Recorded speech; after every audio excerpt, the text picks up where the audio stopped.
Children are going to die if we don't make changes. Tina Fontaine asked for help but was turned away by a youth shelter just weeks before her 72-pound body was pulled from Winnipeg's Red River. The startling new report released today details just how support services failed the 15-year-old before her death sparked national outrage. Tina Fontaine might always be known for the tragic way in which she died, but it is her life that is an important story worth knowing. It began even before Tina was born on New Year's Day in 1999.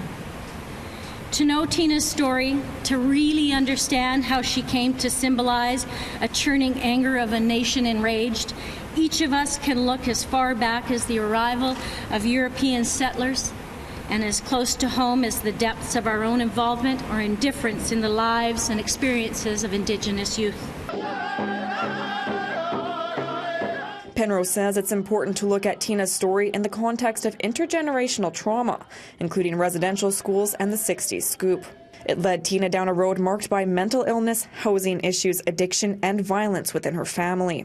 Issues that Tina eventually faced herself, going in and out of child and family services.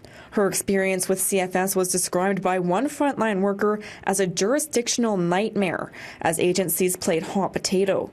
And the children's advocate says Tina's case mirrors so many others. The losses she experienced, the fractures in her family, the inability to access necessary supports, the promise of services that were never delivered, these are echoes of so many children and their families. Tina never got the counseling she was entitled to from victim services after her father was murdered. Her school didn't document a plan to help her as she pulled away and her behaviors escalated.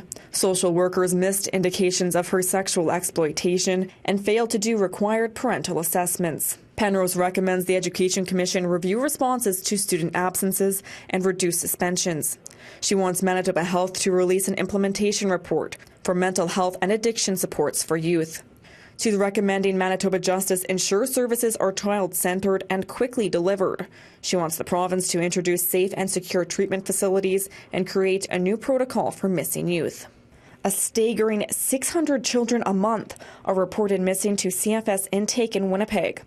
Derek Henderson is the chief of Saugeen First Nation, where about 24 people are currently reported missing. It's just difficult. I don't have answers.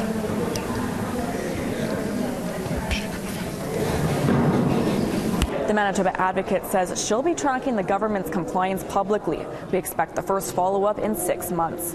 In Saugeen First Nation, Stefanie Lasuik, City News.